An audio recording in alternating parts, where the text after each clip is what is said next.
Welcome back, everybody, here to the most spectacular Dota show on Earth. Hello. He's Dr. Rumtopi. We might be slightly over-exaggerating. The greatest boobs on camera since 2015. Oh, baby. That's right. That's right. Still gonna hit the gym every single day next week. That's my... Is that your mid-year's resolution? No. No, not even a resolution. Like maybe it'll happen. Maybe it won't. I looked at the calendar and it's like, holy crap! In 2 months, I'm turning 30. Okay, time to get a little bit of motivation back again. Let's do this. That's what it's all about. Yeah, let's go into the game, man, because the draft's underway. There's game number 2 of Balkan Bears going up against Vega Squadron, with Vega being 1 game ahead in this best of 3. Winner of this series will go up against London Conspiracy to play off for the final European slot for the joint Dota MLG Pro League Season 2 LAN Finals at X Games. Oh man, Vega. You gonna go for it? You know you want to. Well, you're thinking Wisp Tiny, aren't you? Well, this is what Vega got known for. They played Wisp Tiny like every game we saw them through Gigabyte challenges, through MSI battle. They just played Wisp Tiny, and it's like, okay, this team is good with that combo, but what else can they do? You know, over time they've proven they can run different strats, but this is their bread and butter, man. The hilarious thing is too, I was actually doing I was writing some answers for an interview earlier today, and one of the questions was, who do you think are the new sniper and troll warlord in Dota 2? And I thought that's actually one of the most interesting questions when you think about it. Like, what's the most powerful heroes that everyone is loving to run of late? And in game number 1, most of them were ignored. At least the 2 which I believe are still 2 of the most powerful out there. Queen of Pain is obviously your number 1 head honcho. Everyone wants to have a Queen of Pain. But the other ones is Wisp and Tro Ranger. And the reason why I put these 2 up so high is because Tro Ranger allows you to have such an amazing combination of auras that lets you win so many different lanes that it's not even funny. And the other one is the Wisp, because the Wisp is able to make this global movement across the map. You can always split push, and the buff up of either a singular hero or in a combo situation is just so good. It's almost impossible to walk past this Wisp if a team has a good understanding of how to use it. So for me, I flagged those 2 heroes as like 3 heroes as the greatest in this current patch. Vega's got one of them right now in combination with one of the best combos for Wisp ever. Yeah. Yeah, with Sniper, I guess you put Drow Ranger as the equivalent to Sniper. You know, she can farm safely, she gives you a lot in team fights, but there's nothing that's equivalent to the old Troll, because he was great as a lane dominator. He gave your team this massive buff up, so you could take towers, you could take Roshan, he could farm jungle. He did everything excellently. Like, I think the closest you get maybe is an Undying, but then he's not he's not a carry hero. He's not one of your main core heroes. Undying, he does very well in lane, does very well in team fights, can control the Rosh pit. 10 seconds remaining. I don't know, not even touched in this draft. 5 seconds remaining. Undying is like one of the favorite heroes of people. He did receive a little nerf in 6.84B. He got a little bit of a nerf, but it wasn't enough that would stop him from being good in the current meta. Oh, he did get a nerf this recent patch in C, though. His tombstone dropped from... It lost like 200 HP at every level, or something along those lines. Where am I? I can't find the link. I was about to say, it's at the top of the page. It's at the top of the page. Damn it. So what I'm looking in the middle. Tombstone HP reduced from 200, 400, 600, 800 to 175, 350. Isn't enough of a change. Lost 25 HP. Well, that's one hit. So it's still not enough of a change to take the Tombstone out of play. And more kind of, like, the Tombstone is still, like, bloody strong.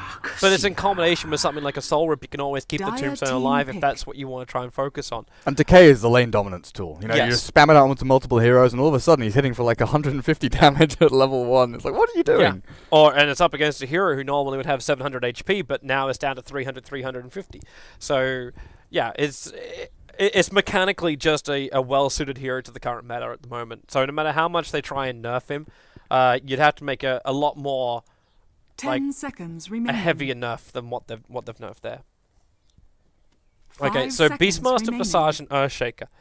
Why do I feel this is a Tinker game? Well, they didn't ban the Drow. Vega didn't ban the Drow Ranger. Well, I don't think they've got a problem with the Drow Ranger. They're going to jump on her with Tiny Wisp. Yeah, basically. And Dux is not bad against a Drow +1. You kind of expect, again, the Earthshaker to be not with the Drow Visage. It'll just be those 2 heroes on a lane. Darkseer can control them really well, or, worst case scenario, he forces the Earthshaker to be there. So there won't be that sort of holding support towards the mid lane, which allows Tiny Wisp to do their own thing. It comes down to lane dominance as well. Vega's going to be feeling very, very confident after the first series that they can control up almost every single lane. So they pick up very, very comfort style heroes. Mag Darkseer. Yeah, Mag Darkseer. Like, you don't get much more comfortable than that. Like, you could have a lazy boy that's been so worn in by an old man, and it would still be the perfect comfort. And a Centaur Warrunner arriving. This is something where I feel like Vega are looking to crush Balkan Bears into the deck and run the Centaur as number 1 position. Yep. So you put the Centaur on the bottom, the Darkseer on the top, the Wisp Tiny in the mid, and then you just get an easy support hero that can pull and also zone out the Beastmaster. 5 That's seconds remaining. Vega have basically secured a win in every single lane here. Yeah, not only that, but you look at Balkan Bears right now. One thing they do have is great sort of initiation, counter-initiation, but every single one of their heroes is static. They don't have any mobile heroes at all. They've all got low movement speed, maybe Beastmaster or Shadow Fiend head into a blink or some kind of mobility item. But the way that Vega can jump on them, Blink Centaur, Blink Darkseer, Tiny Wisp Relocate, there are so many avenues to actually get on top of these heroes that... Or even disengage. That counter-initiation doesn't become a factor anymore. So Balkan Bears probably look to be the aggressors here, win their lanes as hard as they can, push into towers with... It's getting levels. Visage has to hit level 6 very, very quickly. This is when you do ban out the Drow Ranger. If you're just gonna like push into the lanes, you ban out the Slider. Dire team pick. Okay. If Balkan Bears are going to win this, they're going to pick up Drow, they're going to take out early buildings, and that's it.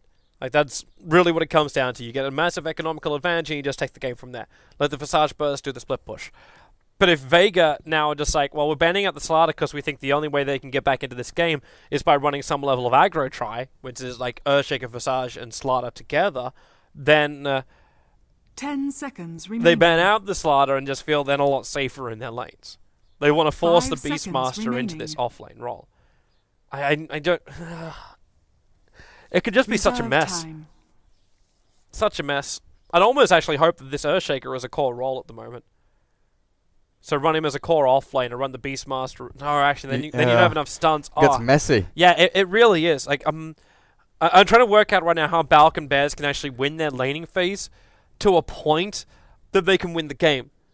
Like, you can get early CS on an SF, but Wisp Tiny is always going to be able to keep up with you, and they'll flash farm just as fast as an SF will. The Visage needs to find levels to get up to level 6, but if you're going to do that, you need a hero who can play the safe lane, that can abandon the top lane and go into the jungle at some point, and start farming without walking on the SF's toes.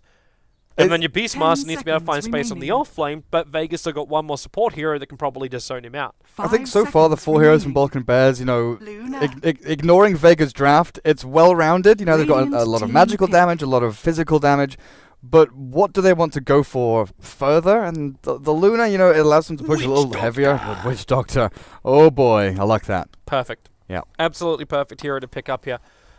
You're already talking about the ability to engage or disengage from Vega. When you added a Witch Doctor as well, you had a Paralyzing Cast to a team that would like to start running after you. Controls up the Beastmaster minions as well, who are really the only ones that are going to be on the field. And the combo with the ultimate. You throw in that Death Ward, you throw in even a high-level Malediction into the middle of this when everyone gets backed in. That's going to hurt Balkan Bear so much. And this Luna, I almost feel like it has to be part of an aggro tri-lane. And I know I'm not a massive fan of saying that, but I think it's the only thing they really can do here. Because if they just try and sit back, farm, and wait, I feel like they're going to get outmaneuvered and controlled by Vega. So the only way to get around that is get the Luna and the Visage up in the face of the Centaur and just try and crush him. Just try and make sure this Centaur never gets anywhere near a Blink Dagger. Try and force the Witch Doctor to not just keep pulling, but pull out of the jungle. And I'm not going to get my wish by the looks of it. They're all heading up towards the top lane. The Beastmaster will peel off. Yeah, Luna in an aggro try though. She's got pretty short range. She can't really go in there and harass 330. She does, but yeah, I know normally it's taboo, but best case scenario you're looking for. But there's more teams out there which are running the Luna aggro try lane. Like NIP were one of the initial ones that were trying to do it, but there was more and more teams that were slowly attempting to do this. I know in China it hit for a little bit as well. Because they realized, wait, we can get so much more damage into our heroes that the harassment's actually quite good. So you just need to have some nice control heroes, like, for example, Earthshaker as well as Visage. That will give you that time to close up the range. I think if the Earthshaker or Visage were swapped out for something like... You need another ranged hero there, like an AA or a Rubik. That's a lot of the Chinese teams, we saw from IG. They had Rubik, AA, and Luna. So they had the two, they had disables, they had the extra damage, and that's the kind of aggro tri-lane they were looking for. Yes. You need a perfect Fisher block from this Earthshaker. Like, that is the only way that could really work. Yep. And even now when he's in the safe lane or moving towards mid, again, the weight of the world is on Yapsol's shoulders. It's not the kind of pressure you really want to be playing under when you're one game behind. It's, yeah. Positive, Durka. for another stream, I was telling Durka early before, like when we're in between the games, I'm feeling very analytical as well as a little bit negative today. I don't know why though, because I'm in a really happy mood. I'm in a massively happy mood. I'm just feeling a little negative about Dota play today. Oh, are you jealous? Or at least I can't see the silver lining. Like I look at BB, and I think, how can they win this game? Well, let's break it down. Let's start off with how do they stop Tiny Wisp getting farm mid? Because they got the Shadow Fiend, who's a decent hero to begin with against Tiny Wisp. You can't. You actually can't stop him from getting farm in mid. No, you can't stop them from stacking the jungle. Yep. You can limit their farm middle lane with, once Shadow Fiend hits level 3, 4, 5, if Earthshaker sits there and blocks with Fissure and things like that, Earthshaker can control the top rune. So there are the small things that you do have available to you for Balkan Bears, but it comes down to, once again, warding. If you can get a ward up on the cliff top rune spot, that's going to be vital for them so they can see the Wisp's transition from rune to jungle. Mm-hmm. But Shadow Fiend has to play aggressively and safely at exactly the right times. Now this is sort of the key to Shadow Fiend play. We see it from Ketchikimbo on Team Malaysia, from quite a lot of the Chinese players. Just their positioning in general is always very defensive when they're against the Tiny Wisp. You sit in corners like this on the Dire side, about 800 range away from the Tier 1 tower, just to make sure that no one can roam in from the side. You're not going to get Witch Doctor coming to stun you. They can't toss, Avalanche. But from that position you can also launch razors out onto the wave to control equilibrium. Gottel, give me mana. I think it was about time I had an FNG check. I thought I saw some, yeah. I don't know what that one actually says. But just looking for the... He needs his legs to cross as he comes down. Do that move properly. And I don't even know what that one means. I really like the set. That's actually kind of cool with the claws of Ursa. It's all spiky. Yeah. Actually really nice. Just trying to think positive about BB. They've got opportunities. It's just whether they can take them. The biggest thing for them, for me at least, is looking towards Roshan and making sure you secure that as early as you possibly can. Like, if they're going to win this game, it's going to be on the back of gaining advantages which Vega cannot easily contest. And it's a very different game to what we saw earlier, where, yeah, you could be looking at Gyrocopter, which would have screwed around with Vega going in for Roshan, and like their AoE is actually quite good. But this time around from Vega, it's not really as fantastic. The control from Yapsor is going to be better. The spacing for the Eclipse, the movement with the Earthshaker Fissure, Beastmaster Raw, SF Requiem, like all these different things, and obviously choke points for Razors, is a lot better for BB. So I think they can manipulate Roshan. I'd like to see Earthshaker doing his early roaming. That's why you see Yapsor with boots and clarities, trying to add some level of presence to the top and the middle, so it's not the easiest lane in the world. And then Crit does pulling, stacking. Earthshaker tries to do a little bit of forward as well, and then they can leech the experience when Hook goes into the jungle. So he'll find his farm, he'll find his levels, which is exactly what you want. And then BB can grab their Aegis and start taking out building after building after building. And slowly and surely, they'll build up a very big advantage up against Vega and suffocate the Tiny so we can't just freely move around and farm. That's the only road to victory I see for BB. It is all about capitalizing on the small things. And if Vega allow you the sort of routes in there, then sure, you can do great. But if you do not capitalize on those things, you're going to have a pretty rough time after laning phase. Now, the Darkseer here, as an off-laner, we're seeing a lot more of him, Nyx, heroes that draw in supports, and it's kind of what we used to see with the dual lane of, oh man, no, it already begins. They actually started picking out the courier as well. It's just like, wait, can we kill that courier? I think Solo was hoping for that one. It was actually no one who did the ping. But Solo is definitely getting up his face, and this is wonderful. Like, I actually kind of really miss the old, oh wow, that Fissure timing. There's no raise though for Hook. But this is the kind of presence that YapzOr should be having to make this a little bit more difficult. But you're already running a bottle for Solo.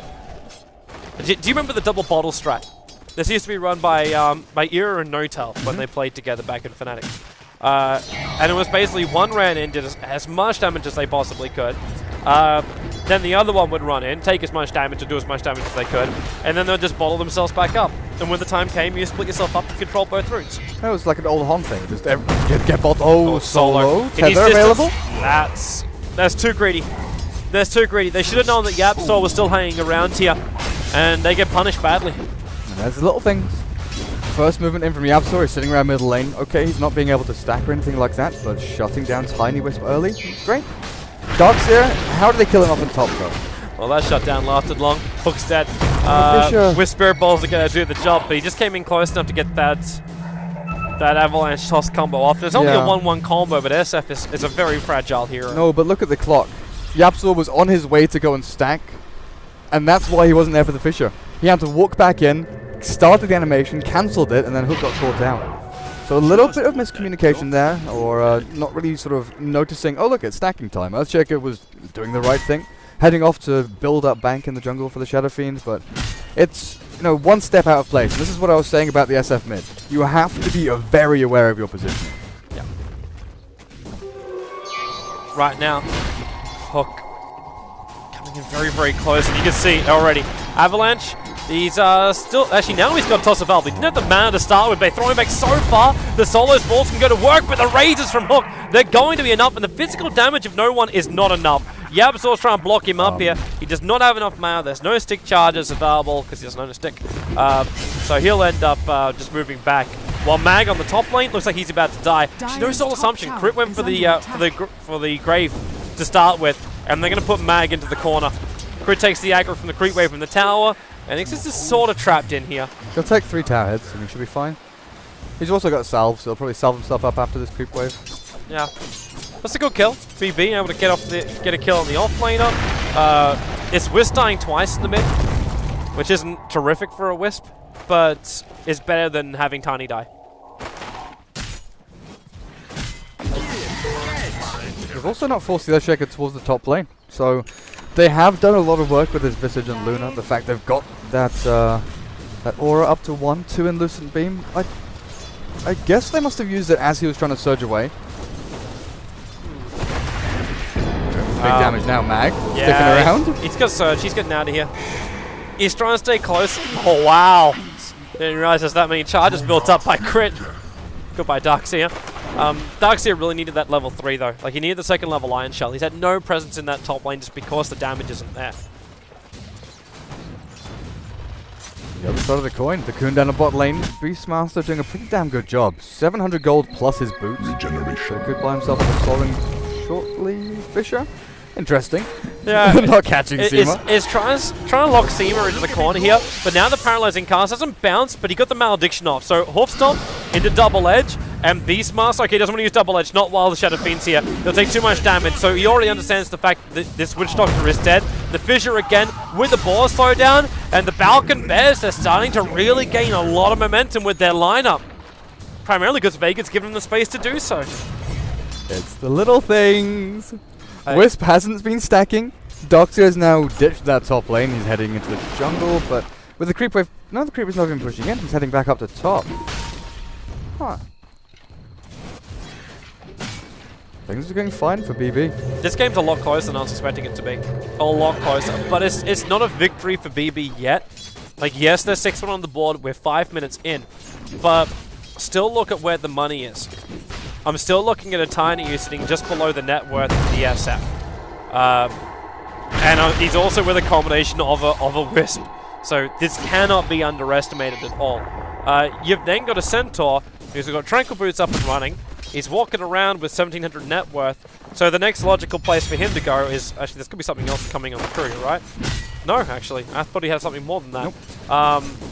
But the Blink Dagger timing is what I'm searching for. over on him, and that should be possible. Oh, Mag top lane caught out Lucent Beam a little bit early there before the surge is actually launched out onto him. But again, it's Balkan Bears having to salvage lanes before they already began. These are things that they need to do to actually stay in the game. Because if they give them up, then Tiny Wisp just starts snowballing out of control. Centaur does the same thing. So they're doing the right things and controlling these heroes as early as they possibly can. Because Vega rely on items. They're not heavily level dependent. Darkseer is probably arguably the only hero there that is. But they're still getting levels on their supports. You look at over on the Dire side, Visage and Earthshaker, you know, they're closing on level 4, but they're both heroes that need their levels desperately. So is Beastmaster, so is Shadow Fiend. So by getting these kills, they're getting levels, they're getting experience.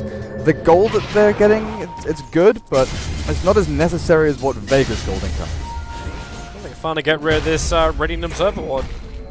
Of extra money. Did the creep just get that? 50 gold going the way of the Dire creep. It did too, didn't it? I don't even think about where was the extra money thing appearing above the Absol, but it actually never came up. Whoops. Okay, you powerful creep you. Not missing uphill. This kind of harassment from no one's. Okay, as well as Solo. It's level 2 balls. The Fissure, Yabsaw, he's on a position where he can get a block. He's in a position where maybe he can get 2 razors off. The SF, that is. With a stun duration time, but that's all. So it's not a guarantee kill with the Earthshaker position. And this Darkseer, like, okay, he's got to get back up to that top lane. Finally, he's finished his Soul Ring. So he can have these never-ending Iron Shells into the lane at least. So he can find some CS. Now the big question is, do they give Darkseer the stacks that build up in the jungle, or is that solely for Tiny? It goes to Tiny. Darkseer just rough it out. The lane's going to eventually push in from BB. Like, this actually has to happen for them. Because if they try and play the whole lane pressure... Is this bottom lane? Yeah, it's bottom. Running with the paralyzing casket. Well, then again, what? Okay, it's him disengaging and the Witch Doctor running in to push it back. Okay, that makes sense. No one.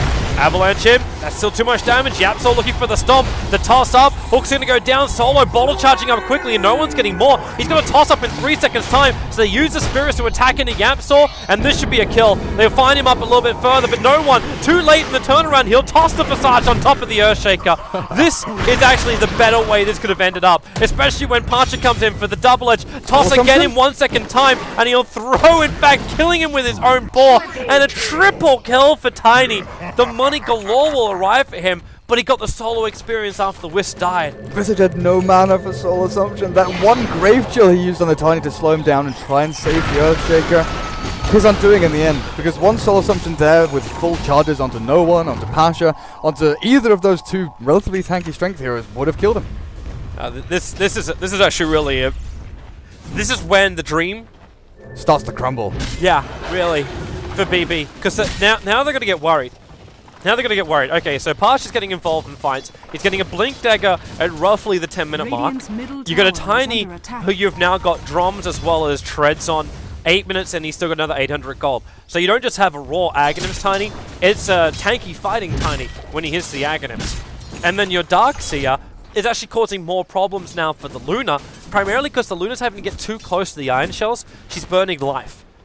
I don't know if Exist is really planning on going for something like the Helm of the Dominator, and then just starting to stack up Ancients and using the regeneration and life seal to stay up against this Darkseer. If that's the way he goes, then you're actually delaying the Luna's effectiveness into the game, which buys more time for Tiny and Centaur to move around. They relocate. They want to go top. They'd love to kill off Exist. They'd love to kill him. But the Darkseer's nowhere near. They don't have enough support for it. If you had a ward behind the tower, then maybe I would agree with it. They've got creeps. Yeah, but I can see him. There we go. They're just going to go YOLO. Into the Eclipse, however, the Avalanche toss, it kills off Exist. And, well, again, Solo is going to die for the cause. You can TP. There's support. Hook, raise 1, 2, Yab, Chance. stun. Chance, no! No! Earthshaker, no! The little juke. The shimmy from Tiny getting into the trees, but you've got to expect it. Shadow Fiend gave him the vision, the intel, you know he's not there, so he's got to be there. Earthshaker first. Tragic. That would have been a massive kill. At least this is a better one. So, Hook, he's got a long range race. Oh, just. Yep. Using the stun timing. And interrupting that surge of Darkseers again. It is still even a level 2 surge. How do you feel about Shadow Fiend mech in this game in particular? Because I still like it in general, but I'm a fan of it if it's actually going to be used during the fights. The problem I'm having is his mana cost is just... he doesn't have mana to support the raises as well as the mech usage. with Wand, and if he switches in treads and things like that, he should be okay. But he can't. Yeah, he can't continually spam them out over a team fight. Okay isn't fantastic for an SF during a team fight which lasts longer than the initiation. How long are these How long are these team fights going to last? Because you've got both teams just going on each other. You're up against a Wisp and a Witch Doctor. Like, Wisp and Witch Doctor will extend the fights. I say that when I look at a Witch Doctor who had 2 points up in Malediction and not Restoration. But then, Tiny Centaur, nuke burst damage, Darkseer, vacuum in. Okay, he doesn't have vacuum leveled up just yet. Also, you're saying that PB's just going to die so fast they won't have time for anything apart from a mech. They're going to lose one hero instantly. Definitely. Meh. I can understand that.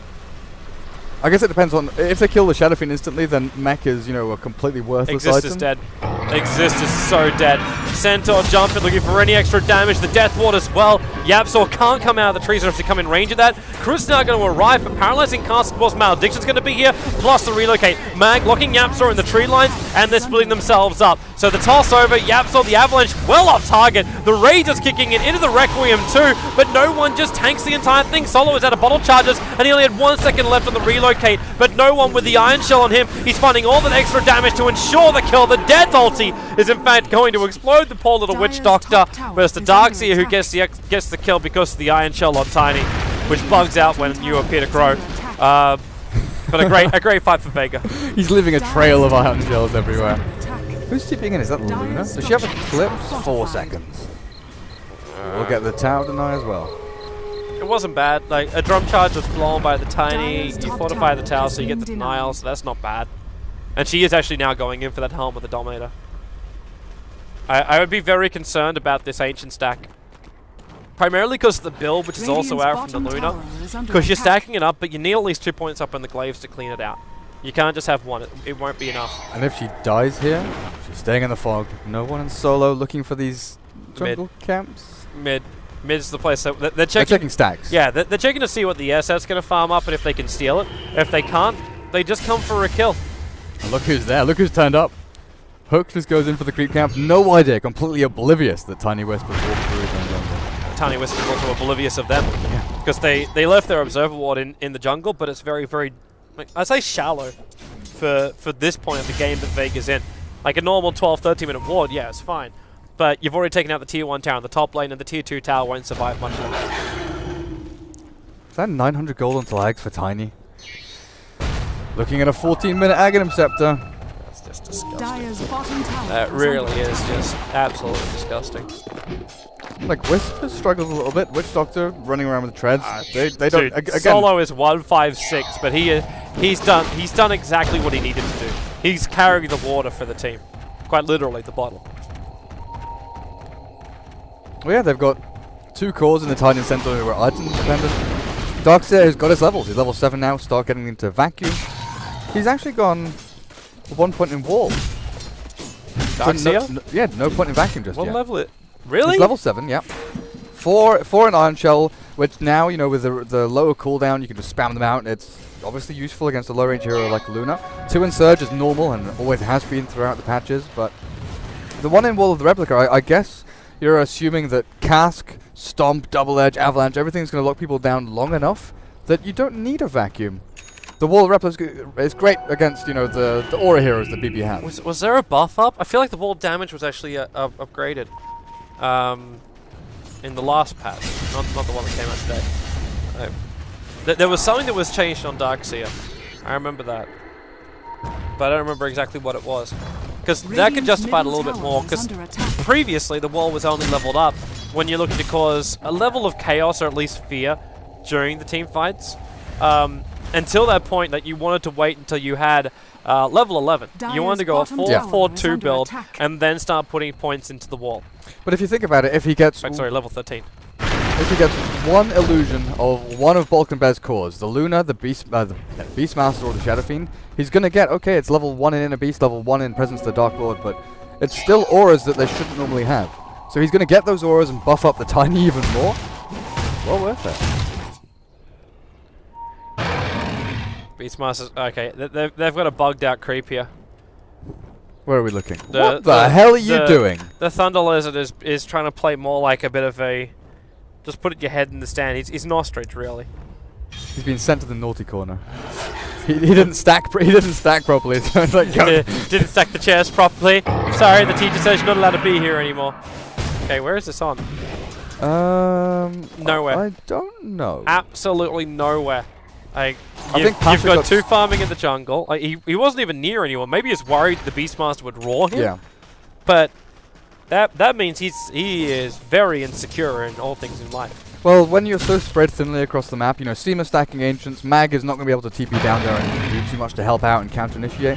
As soon as you see Beastmaster and just the boar, you're like, oh crap, they're coming for me. Everyone's off map. You don't have any Radiant Observers actually scouting people out. Okay, the Thunder Hide has now managed to work out his problems, and Luna has arrived, and she's got what's required. She's got the 2 points up in the Moonglaive now, so Exist. He's going to be able to find a very large amount of farm from this one. This will at least allow him to have the Oak Club, but you got a Tiny with an Aghanim Scepter beating in your tier 1 towers. Crit is at least holding Vega a little bit of bait with the familiars. Dire's top tower is under attack. Seema, he looks very scared. What does this Luna stack give you though? Because it's not going to give... You're building into BKB. Exactly, but it's not going to give you one item right here, right now. It's going to push you up to level 11, you'll level 12. Get Ogre Club with enough money for a buyback. That's it. I'm just wondering if that's even worth it. Considering how slow she's doing this, no. she can't need a little bit more agility before she did this. It's taking too long. Taking way too long. But it's not being contested, so... Yeah. And Vega's actually not making the most out of this. Like, they've got to realize the Luna is missing. They have to realize the Ancients have got to be done sometime soon. But they're not forcing into the tier 1 tower in the mid, and they need to. They can't allow this Luna to get any bigger, and they can't allow the Visage to actually find extra levels too. Because when he finds levels in farm, these familiars are going to be a real pain in the ass. And they don't have great heroes to deal with this, because you're still running a 3 melee core lineup. The familiars can kite you properly. That's a really nice sentry placement. Down in the bottom rune spot from the Radiant. It catches... Yeah, it catches 3 Observer Ward spots. Like, just in case they, you know, ward this ramp, that spot there, and then the spot they've got an Observer on. And they do know that Observer was placed. So they've got full vision, they know exactly where Balkan Bears are prepping to go to. As you look at both Dar Observer wards, watching mid lane towards Roshan, and actually Roshan's spot. Pasha blinks in, like, where are they? Are they in here? Doesn't find anyone. And he knows he's being watched. So what's the best thing you can do? You're running a Wisp Tiny. Send the Tiny to a place where he could farm and add pressure on the side lane, split up BB's numbers, and then relocate into the fight so that you have the advantage in the numbers. That's the goal here. In fact, the goal is also to let Solo go back and die himself if there's anyone left over. And then you just push out the buildings from there with the rest of the team. I'm sorry, Solo, but it's, you know it's your job. You are the bodyguard to Whitney Houston. The hand grenade. Balkan Bears, where are you going? Tiny's not here. They're coming to kill bottom. They're coming to kill Pasha. He's got Force Blink Stampede. Yeah. And then he blinks into the Roche Pit and completely dodges them. Yeah. Dire Observer was going to see him. Don't go uphill, don't go uphill, don't go. Oh! Hey, he's actually switching. Back, forth, up, down. It's his Radiant Observer that's sitting on the cliffside, so he would have seen them before they saw him. At least as far as the smoke. And actually, speaking of smoke, it's exactly what they're doing. Mag's going to break. They realize they're behind him. They realize they're behind him, and they're just going to get the hell out of here. There's no reason for Vega to fight this. No reason at all. Oh my goodness. There's just no luck. I mean, BB, there's just no luck at this moment. Like, every single move they're making is just being outmaneuvered by Vega, and not intentionally, not because of the vision that's there for Vega. It's just the decision-making they have. That's super risky from Exist. Stuck around in the Radiant jungle. Just to farm one little camp. Dire's top tower is under attack. But that was basically Vega trying to bait Balkan Bears into a choke point somewhere. Yep. But it was well played. They didn't get themselves stuck. They didn't go chasing after center or anything. They realized, okay, we didn't find the sneaky pickoff that we wanted. We're not going to get into an all-out brawl here against a Tiny Wisp relocating in and crushing them. Speaking of that, Tiny Wisp relocate onto Crit. And then Avalanche toss. There goes Crit, the fissure. Pasha's not a healthy man. He can't get the one charges off all the 4 staff. So doesn't get away to safety. This relocate's something in the last 3 more seconds, then Seaman's going to be left all alone. But the chase is stopped for a BB. So you just traded off a Visage for a Centaur. I'm not going to say the greatest thing in the world, but it's not bad when you know Visage isn't going to get any kind of, like, advance from this. Like, he's not getting level 11. I'm not saying it's great. All I'm saying is it could be worse for Vega. I think the bigger thing is that the cooldown and relocate is now there. So Balkan Bears can be a little safer in their movements, which is why they're going for the tier 1 down in bot lane. They know they're not going to get run at by Darkseer, Vacuum, and Relocate. Yeah, but the problem is when they do this push, it's always a trade-off. So the tier 2 tower fortification's gone. Mag's had enough pressure towards the mid too that it'll take some chip. And are you going to TP back? SF can't. It's on cooldown for 15 more seconds. So without the SF, you can't fight. So my question would be, why is the tier 1 tower bot more worthwhile than Roshan? Because, you know, Relocate's on cooldown, they're top lane farming. You know, the Centaur, you just killed him. There's a potential he runs back in, but at worst, it's going to be Centaur, Darkseer, and Witch Doctor coming to fight. You are 5-manning. If you go into Rosh Pit, you could take it really quickly. Yeah. I think it might have been because Beastmaster popped his Necro units. And they're like, well, let's just push in. Yeah, the Necros will probably also help with Roshan, but they might just be worried that you. I guess maybe it's also the mental part of things. You're up against a Wisp Tiny. You're always worried you're going to fall behind in towers. Yeah. Which is a very legitimate concern. And then if you're not taking the timer of that relocate, there's the potential that, oh god, we've overstepped by 5 seconds, 10 seconds. Yep. Do you have enough confidence you can finish the job? You should be able to. You got a Medallion of Courage over on the Visage. And you got... In the Beast level 3 presence of the Dark Lord. Yeah, you got everything you need to take out a very quick Roshan. But they just don't have the confidence. The other fact is when you look at a best of 3 series. How do you keep the confidence after what happened in game number 1? If this game was standalone, maybe on another day with this draft against this team, they would have gone in for Roshan a lot earlier. Or at that point, instead of taking the tier 1.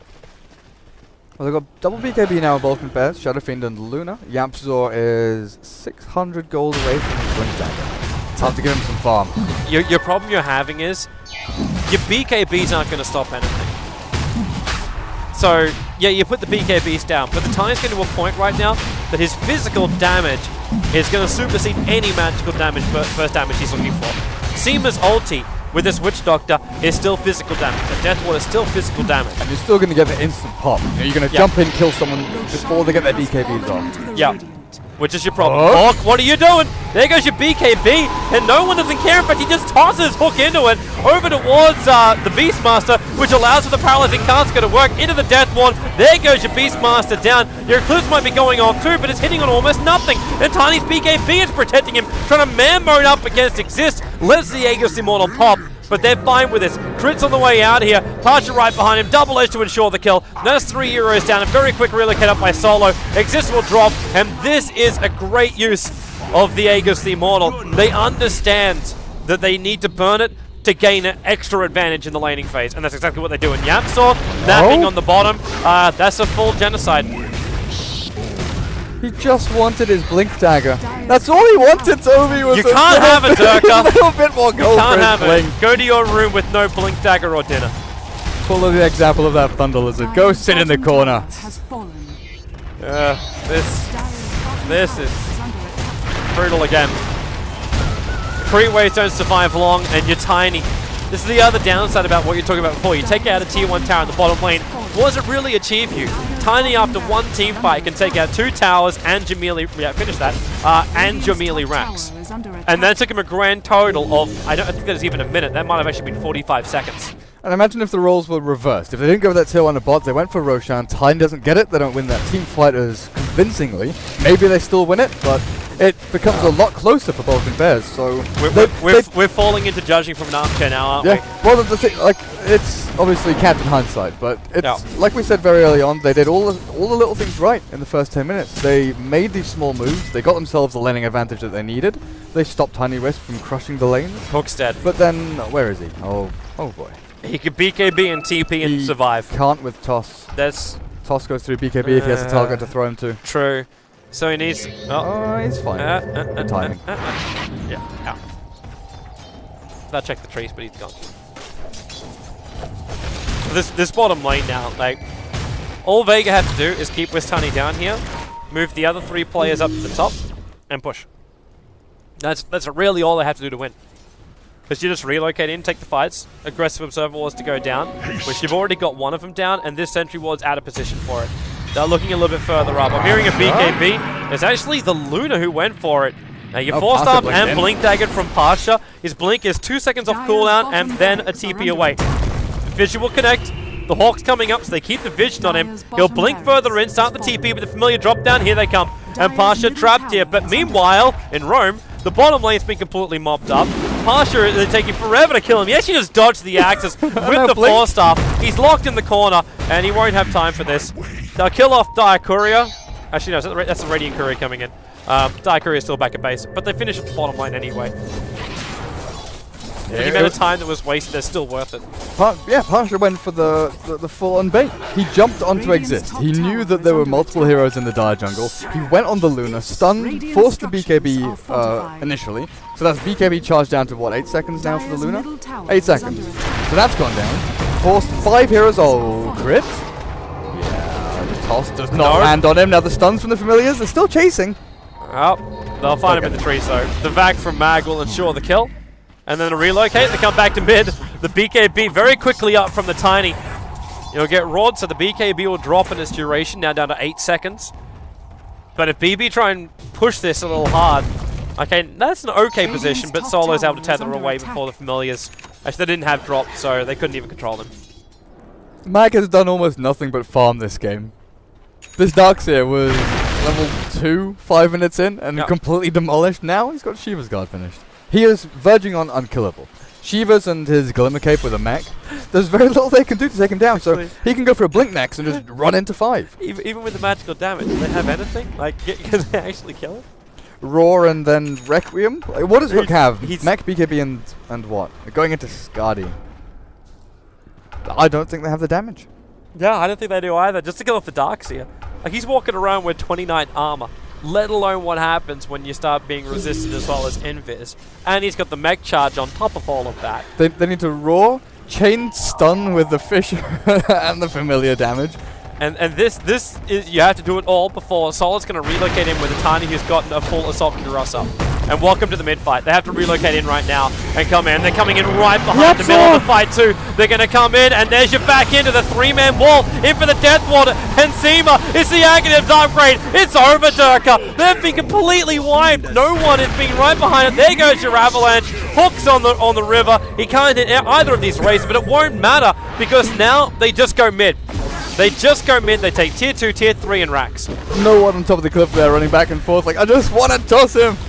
But Yapzor, man, he's had such a great couple of games on this Earthshaker. You know, he's obviously had a difficult time. He's really been under pressure. Yep. But that's a big mistake to make. Echo Slam before blinking in. He could have had the initiation, but instead, I don't know if his blink was cancelled or if it was just a slip of the finger. I didn't see what cancelled if it was cancelled. I think it was just... Oh god, I've got to jump in, I've got to go down! And it didn't work out. All I saw was Wistani relocating in behind and BB putting themselves down into the river. When that happens, you realize your positioning for the side of the fight is going to be absolutely horrendous. And the fact that you also had the Aghanims upgraded Witch Doctor at that point, I don't know how you stopped that. Because you can't reach him. Like, what you ended up having. Let's do this John Madden style. And he has a Glimmer Cape, Toby. So, yeah, and he has a Glimmer Cape now, so make it even better. So you had the Witch Doctor standing here. You had a Wistani who relocated in here. Your initial position was up on this area, and then you push down into the river. You are literally playing from 2 high grounds, and you're in the low ground. You put yourself in the water. Like, the only thing that could have gone worse is if you had an electrical cable going through the river, killing you off at the same time. That would be the only thing that would make that worse. Static, immobile heroes. They've got good initiation, but, you know, counter initiation, once they've been jumped on by Tiny Wisp, it's pretty much... It wasn't even a jump. They walked in. Yeah. Like, if we go for another analogy, it's the Old Western. I'm looking at a canyon. I'm fairly certain there's bandits on the top of each ridge. Why did I walk into the canyon? I'm the hero. I'm meant to survive. There goes your top tier 3 tower. So, right. Still got BKB as well as Mana Star. Not to mention 3k HP. And a Whisper sitting back a little bit further, Yeah, so ready to regenerate even at a moment's notice. Basically- And the illusions, they're beating the crap out of the racks. 4-star away, at least the familiars are here. And where was that? What the hell was that relocate That's to? a fakie. It was the same position. The death ward's going down by Seema, and no one's close enough to let off the stun. They used all their loser beams. There was no control. GG, good game well played. Vega, a convincing win. That will play up against London Conspiracy. You can kind of see it coming. Possibly.